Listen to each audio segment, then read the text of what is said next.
What is being built is insurance for the people, by the people.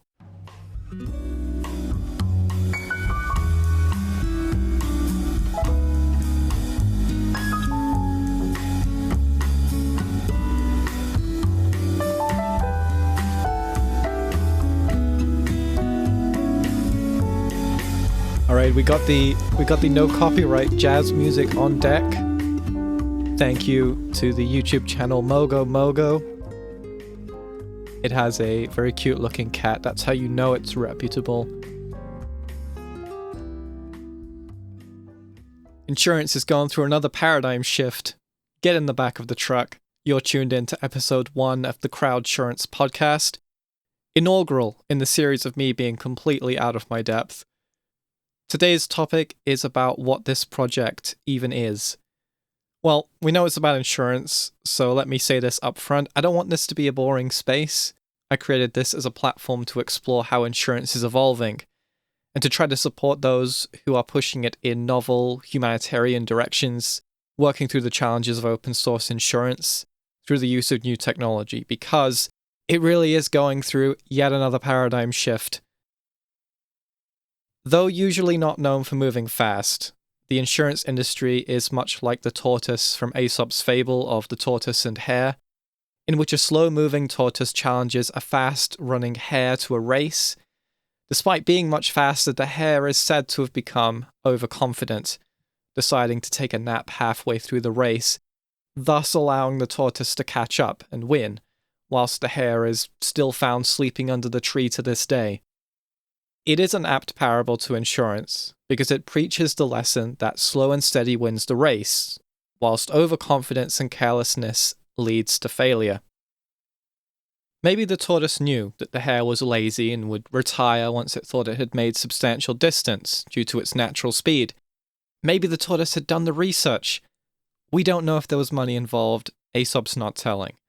But tortoises and insurance, they're both slow and boring, right? The tortoise won't inform you about your pre-qualification status for car insurance, but in essence, it is all about consistency and prudence. Thinking ahead, having a low time preference, these matter in an uncertain society, as all societies usually are, but namely in our era, which of course, because it's the one we're in, is the most important, but it is amplified by digital technology, and we are seeing increasingly short-term values, a high time preference to have something now instead of later, and concern about what the future holds in general. It is a very different mindset than the general optimism found in mainstream science fiction such as Star Trek just a few decades ago. What has caused this apathy? There's some spicy conspiracy, as well as mundane observation out there.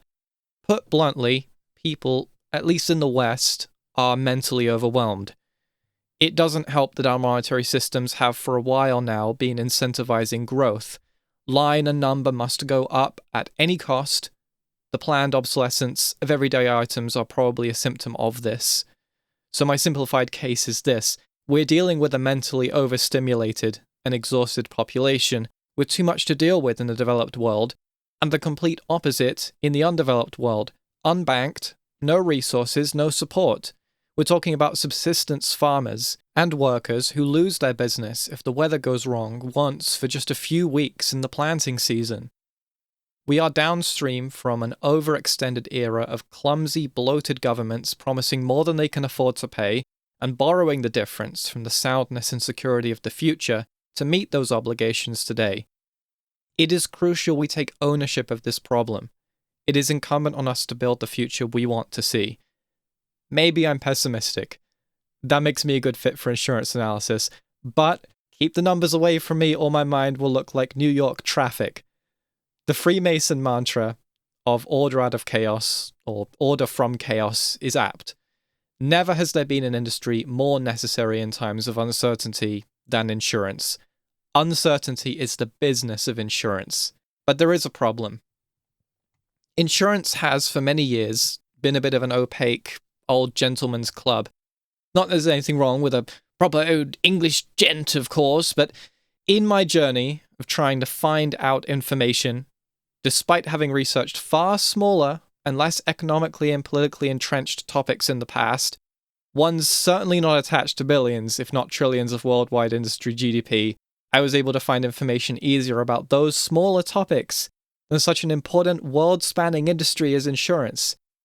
In fact, the only information I found easily in insurance was not the economics of it, or the underpinnings of how it works, or the considerations associated, but rather how to become the very thing that most people hate insurance because of: pushy insurance salesmen and jargon-obsessed corporate suits who have to find a complicated way of saying basic things to justify their paycheck or to fit in with an absolutely suffocating corporate culture.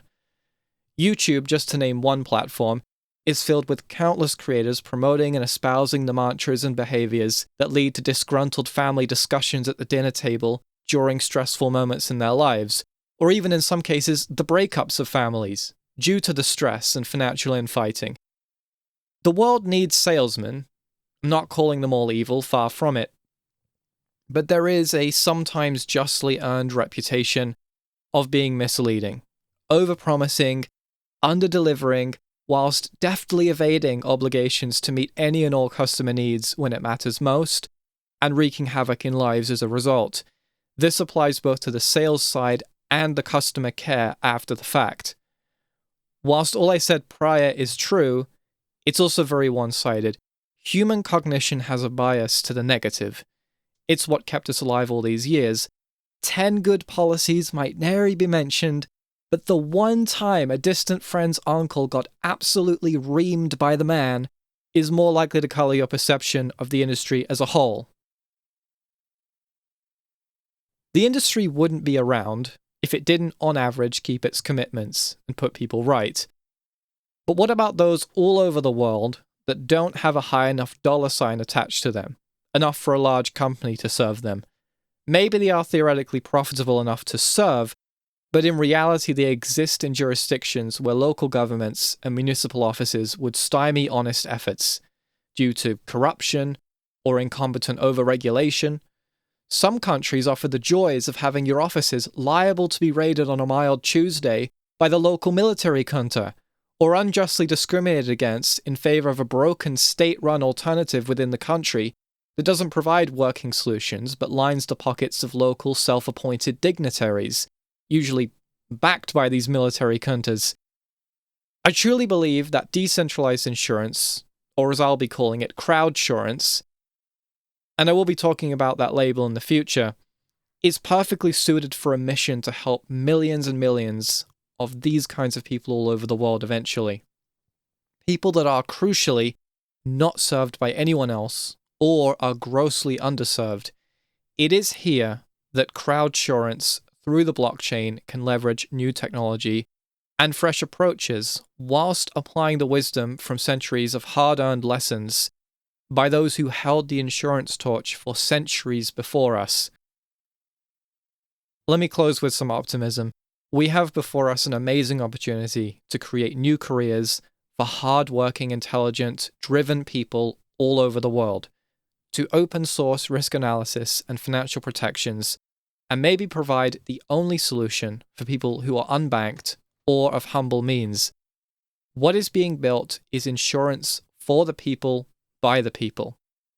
I've been following the decentralized sub-industry for years now, seeing the competence and ambition only grow, but without any easy way to keep track of it all, or the places where doing such important work can have an opportunity to get their ideas out there and have the intermediate and advanced conversations necessary to push forward and further. Because I couldn't find anyone providing this space, I decided to create it myself. I don't have an insurance history. I've never worked at Allianz or Citigroup, but I am enthusiastic about what this industry can do. I want to learn from the best, and I want to help this space succeed by doing everything I can to create awareness and understanding about it. I want to create high-quality media that can help push the industry forward, and I'm on a learning journey.